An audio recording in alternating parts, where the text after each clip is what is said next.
Bismillahirrahmanirrahim. Riwayat Bukhari juga menjelaskan Nabi kita Muhammad SAW pernah keluar di malam hari lagi terang langit, bintang-bintang kelihatan, gemerlapan.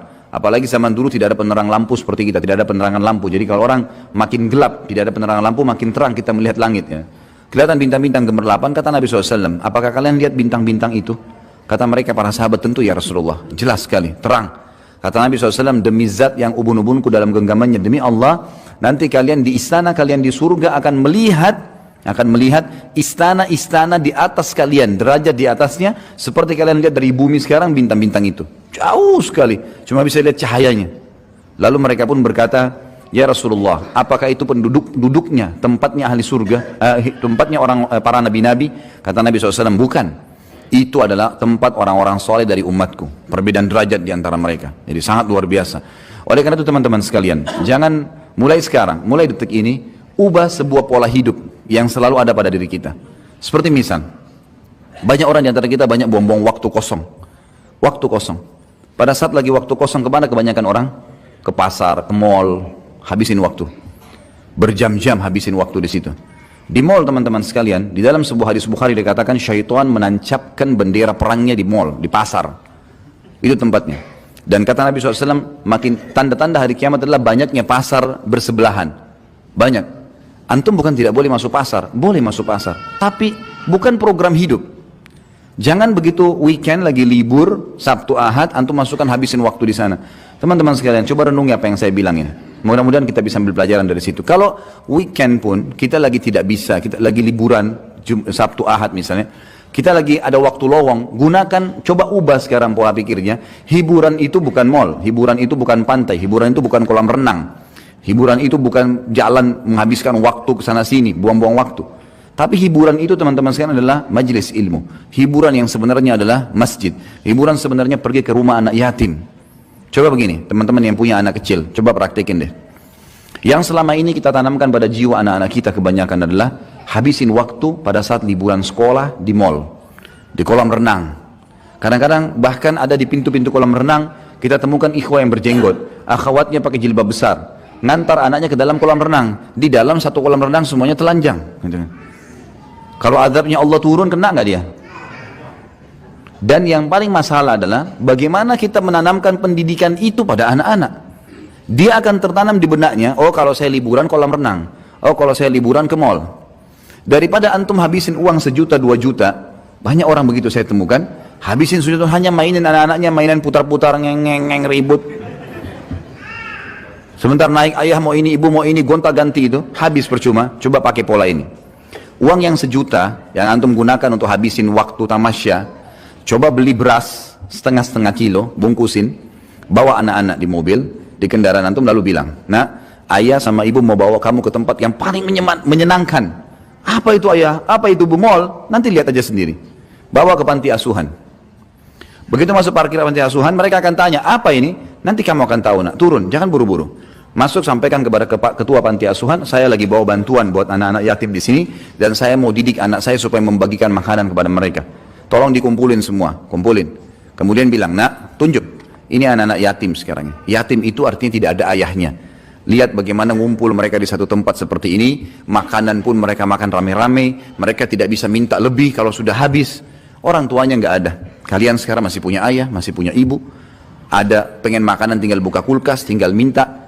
Ini lihat orang-orang susah sekarang. Lalu kemudian ini ayah dan ibu sudah siapin bagian-bagian ini, paket. Kalian yang bagiin, suruh bagiin. Bagiin ke anak-anak yatim itu, biar mereka bagi ke anak-anak yatim itu. Kemudian suruh anak-anak yatim itu cerita bagaimana rasanya tidak punya ayah, bagaimana rasanya tidak punya ibu, dengan bahasa mereka, anak yatim kepada anak-anak kita. Saya jamin teman-teman sekalian, setelah pulang dari situ anak antum jadi orang baik sampai mati. Karena program hidupnya sekarang adalah bantu orang susah. Ada teman saya sampai sekarang, subhanallah, dia jalankan setiap minggu. Begitu anaknya sudah libur Sabtu Ahad, masuk ke pelosok-pelosok Jawa Tengah, Jawa Barat, Jawa Tengah, sampai ke Jawa Timur, naik mobil. Sekeluarga, dia, istrinya sama anak-anaknya saja. Bawa paket beras, gula, setiap minggu. Penuh mobilnya di belakang. Dan dia bilang, subhanallah, dia bilang sama teman dekat saya. Dia bilang, subhanallah, semenjak saya lakukan program ini, nggak pernah susah rezeki saya. Ada saja datang. Saya masuk terus saya bawa, bagi-bagiin suruh anak-anak saya, di foto-foto sama dia. Ada orang yang rumahnya sudah mau rubuh, ada orang anak tidak bisa sekolah karena nggak ada baju sekolahnya, ada yang nggak ada sepatunya dan seterusnya. Akhirnya jadi sebuah program hidup. Anak-anaknya sekarang setiap kali mau tiba hari Sabtu, mereka sudah bilang, ayah tolong beliin duit, kasih duit, beliin pensil, beliin pulpen. Ditanya untuk apa nak? Untuk kasih teman-teman saya di kampung yang kita mau datangin.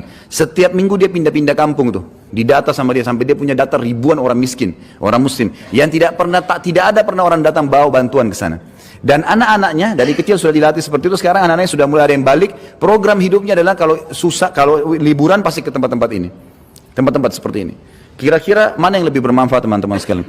Dibawa ke panti asuhan yang mungkin orang anggap remeh seperti tadi, dengan antum bawa ke mall yang habisin waktu. Bayangkan mall itu selama antum di sana 5 jam musik terus, non-stop, dan musik haram. Yang kedua, berapa banyak orang yang terbuka auratnya? 1-2 orang saja antum wajib pungkiri, apalagi kalau 100 orang yang kita lewatin. Belum transaksi yang ada di sana, transaksi ribawi. Berapa banyak transaksi ribawi? Bukankah banyak di sana transaksi ribawi? Banyak, bank-bank sewa tempat, ribawi ada, transaksi ribawi. Ada transaksi zina. Karaoke-karaokean itu siapa yang bilang bukan zina? Jelas-jelas gelap, dia makan nyanyi tapi ditemani sama lawan jenisnya. Gelap, kemudian dikatakan tidak berzina, ada transaksi zina, ada banyak hal kemungkaran. Lalu antum habisin waktu dan anak antum di situ, kira-kira bagaimana efeknya? Pintu-pintu seperti ini harus diubah. Kalau antum mau istiqamah di jalan Allah, mudah kita tersentuh kalau mendengarkan masalah surga, mau mengajak akhirat sebagai target. Memang urusan dunia harus diperkecil nih. Harus dipersempit memang, nggak bisa nggak. Kalau nggak jadi masalah, jadi masalah. Jadi banyak sekali begitu. Habis kalau liburan anak sekolah itu luar biasa.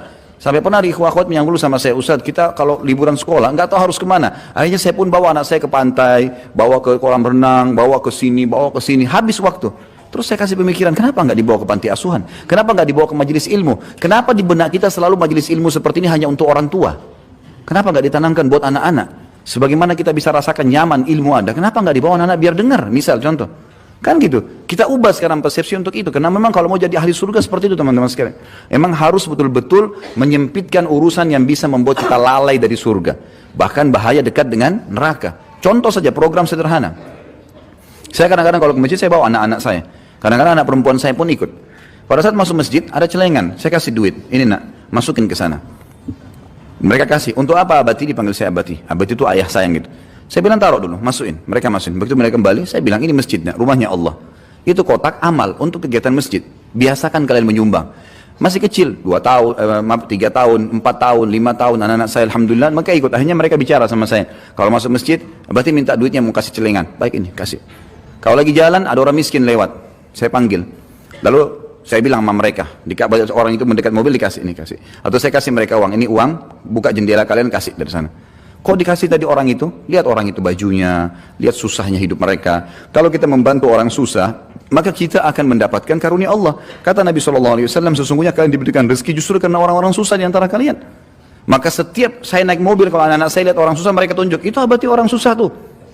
Tunjuk, itu orang susah, itu orang susah.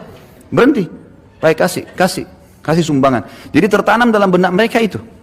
Kalau saya telepon, lagi keluar, kemudian saya telepon tanya kabar mereka, yang saya tanya, sudah sholat atau belum nak? Pertanyaan yang penting, sholat dulu, bukan sudah makan atau belum. Sudah sholat belum nak? Keluar jangan lupa tutup aurat. Hari ini sudah hafal surah apa nak? Oh surah ini ya, baik, berarti mau dengar, coba baca deh.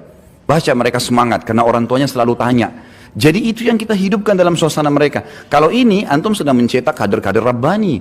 Ini yang dekat dengan Allah SWT, dan ini menjadi aset amal jariah. Daripada kita buang-buang waktu, kita sendiri buang waktu, anak istri juga buang waktu, nggak ada gunanya. Nggak ada manfaatnya. Saya bicarakan dengan istri saya, kalau sesuatu yang penting mendesak baru masuk ke mall. Kalau tidak, jangan. Kalau darurat sekali baru. Bukan tidak boleh ya, tapi kalau darurat. Tapi kalau tidak, untuk apa habisin waktu? Seperti nanti kalau Ramadan tiba, ada orang habisin waktu. Dari pagi sampai tunggu buka puasa. Kenapa ini? Ada orang tidur dari pagi sampai menjelang buka puasa, cuma bangun sholat tidur lagi. Ini puasanya cuma setengah jam. Menjelang buka puasa baru bangun. Apa ini teman-teman sekalian? Di zaman Nabi SAW orang kalau lagi puasa jihad. Perang Badar di musim Ramadan. Ramadan pertama mereka tidak buka puasa padahal musafir gitu kan. Berperang dalam kondisi puasa. Jadi memang harus kita membentuk pribadi-pribadi yang menuju ke surga memang. Sehingga hawa nafsu dunia ini akan ditinggalkan. Karena kalau tidak kita berbahaya. Kita akan terbawa manusia lemah. Manusia lemah. Orang kalau nonton film Hollywood, Bollywood 1 jam, 2 jam pasti enak. Nggak mungkin nggak enak. Orang yang dipanggil dan didatangkan artis yang hebat, laki-lakinya pintar action, perempuannya pintar action, semua gagah, semua cantik, lalu dinonton, pastilah enak. Tapi masalahnya merusak hati, gitu kan? Merusak. Sulit kita mau bangun sholat malam setelah tonton film-film begini, nggak bisa. Tapi kalau kita memang mengaji, memang taklim, memang larinya ke ibadah, maka akan terbentuk. Dan teman-teman sekalian, jangan pernah malu dengan perkataan orang. Ada judul ceramah yang saya susun, judulnya "Iya, ini aku sekarang". Emang harus begitu. Kita punya masa lalu, pasti ada yang salah. Tidak ada manusia yang sempurna. Nabi Adam alaihissalam lihat malaikat sujud depan matanya, tapi berbuat dosa. Cuma orang mukmin buat dosa, tahu salah tidak diulangin, itu yang benar.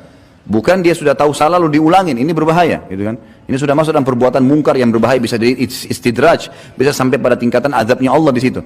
Nabi Musa alaihissalam pernah buat salah, Nabi Yunus alaihissalam pernah buat salah, gitu kan? Mereka punya berbuat salah. Umar bin Khattab adalah orang yang paling benci Islam sebelum Islam. Kita tidak lihat masa lalunya, yang dilihat masa sekarangnya, gitu kan? Akhirnya setelah dia masuk Islam, dia orang yang paling tegas terhadap orang kafir. Pada saat dia sebelum masuk Islam, dia peminum khamr. Pada saat masuk Islam, dia yang menjadi penyebab turunnya ayat pengharaman khamr. Tiap hari berdoa, ya Allah haramkan minuman ini buat kami, haramkan buat kami. Padahal kemarin pecandu besar. Orang lihat masa sekarang. Sebelum masa jahiliyah bergaul sama wanita. Setelah masuk Islam, Umar bin Khattab yang menjadi penyebab turunnya ayat-ayat hijab.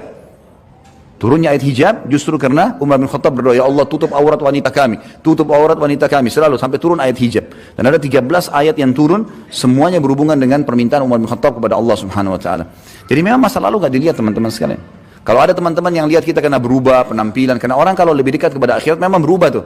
Lebih tenang, jalannya lebih teratur, lebih tawadhu, lebih merendah, kata-katanya lebih santun, selalu mau berbuat baik, membela orang yang sedang terzalimi. Kita selalu begitu, terbawa dengan arus ingin mengejar pahala dan takut berbuat dosa. Itu wajar, orang akhirat begitu. Nanti akan ada olok-olok tuh.